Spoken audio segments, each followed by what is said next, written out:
박근혜 최순실 게이트로 말미암아 제왕적 대통령제에 대한 국민들의 비판이 비등합니다. 그래서 국민들이 개헌해야 된다고 합니다. 그러나 여러분, 우리나라가 얼마나 많이 개헌했습니까? 개헌해서 정말 민주적인 사회로 변했습니까? 권력 구조를 바꾸는 것은 결국은 또 다른 눈속임에 불과합니다. 대통령제 하면 가장 대표적인 나라가 미국입니다. 미국의 행정부에는 대통령이 있고 부통령이 있습니다. 그리고 국회에는 하원 의장과 상원 의장만이 있습니다. 이게 바로 전형적인 대통령제입니다. 그리고 내각제인제 그러면 영국을 들 수가 있는데 다수당 내지 과반수를 넘는 당의 당수가 총리를 합니다. 그리고 다수당 내지는 연합한 당의 국회의원들이 내각의 장관을 합니다. 이원 집정부 같은 경우는 모델이 프랑스인데 외치와 국방을 대통령이 담당합니다. 그래서 대통령을 선거에서 뽑습니다. 그리고 내치와 국회는 국회의원 선거에서 다수당 내지는 연합한 당의 총리가 맡습니다. 그럼 우리나라는 어떻습니까? 사실 우리나라는 짬뽕입니다. 왜 그러냐? 분명히 대통령제라 함에도 불구하고 내각 책임제가 같이 결합되어 있습니다. 예컨대 대통령제에는 부통령이 있어야 됩니다. 근데 우리나라는 국무총리가 있습니다. 그리고 대통령제에는 원내대표만 있는 겁니다. 근데 우리나라는 각 당마다 당수가 있습니다. 이거는 내각 책임제 요소가 들어있다는 겁니다. 그러니까 우리나라는 대통령제 플러스 내각 책임제를 이미 하고 있는 겁니다. 그런데 왜 이렇게 제왕적 대통령제라 그러냐? 실은 대통령제나 내각 책임제나 이원 집정제가 성공한 나라들은 항상 국민에게 뿌리를 둔 정당이 그야말로 튼튼하다 그 이야기입니다. 우리가 민주주의 역사 그러면 시민혁명을 듣는데 시민혁명을 통해서 만들어지는 것이 정당이었습니다. 그 전까지는 왕이 다 했습니다. 왕이 입법권, 행정권, 사법권 다 행사를 했거든요. 그런데 시민혁명을 통해서 국민의 대표인 그들이 당을 만들고 그 당에서 선출된 국회의원들이 국회를 만든 겁니다.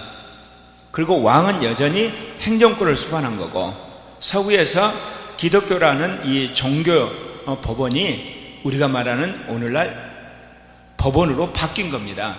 그러니까 기독교였던 그 종교 재판의 형태가 사회적으로 바뀐 게 오늘날 법원이 되는 거고 왕이 행정부를 관할했었는데 왕이 이제는 내각을 관할하는 식으로 되고 시민혁명을 통해서 하나 만들어진 것이 곧 정당제도요.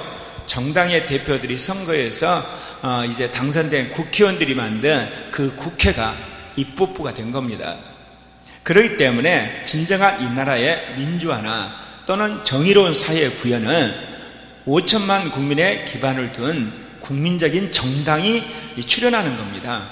이것은 이제 이 정당의 운영, 재정 문제 또는 정책, 그 다음에 거기서 공천하는 문제가 국민의 기반을 둔, 당원의 기반 둔 그런 정당이 출현해야 하는 겁니다.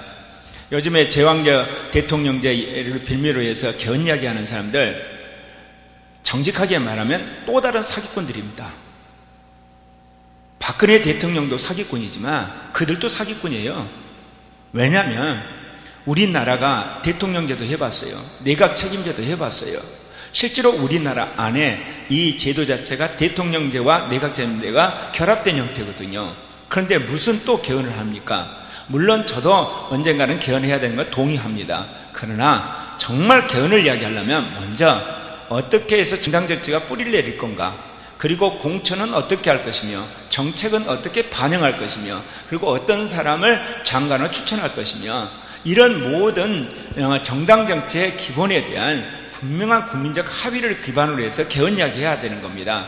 그런데 그런 거 쏙 빼놓고 대통령제가 문제니까 이제 이원 집정부제 아니면 내각 책임제 하자. 사실 이건 또 다른 사기치는 겁니다. 그래서 우리가 속아서는 안 됩니다. 이번에 속게 되면 앞으로 한국은 가망이 없습니다. 왜냐하면 이번에 패거리들이 이제 개헌을 해가지고 지금까지는 대통령 혼자 독점을 했는데 과점을 하게 되면 개혁할 방법이 없기 때문에 그렇습니다. 그래서 이번만은 국민들이 속아서는 안 됩니다.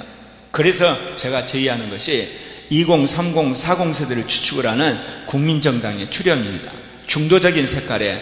그래서 정말 이제는 지역적인 문제, 그 다음에 계층 간의 문제, 세대 간의 문제, 남북 간의 문제, 그리고 대외적인 문제까지 해결할 수 있는 국민의 힘을 모을 수 있는 새로운 국민적 정당의 출현입니다. 이것은 좌파나 우파가 아닌 그야말로 국민적인 그런 가치를 구현하는, 그래서 좌파적인 그런 어떤 정책과 우파적인 정책을 그야말로 통일해내는 그런 새로운 2030, 40 세대가 주축이 되는 그런 국민적 정당의 출현만이 제왕적 대통령제를 막을 수가 있고 귀족적인 내각 책임제를 막을 수가 있습니다. 그래서 정의로운 사회, 공의로운 사회, 정말 민주적인 사회를 구축할 수 있다고 저는 생각합니다.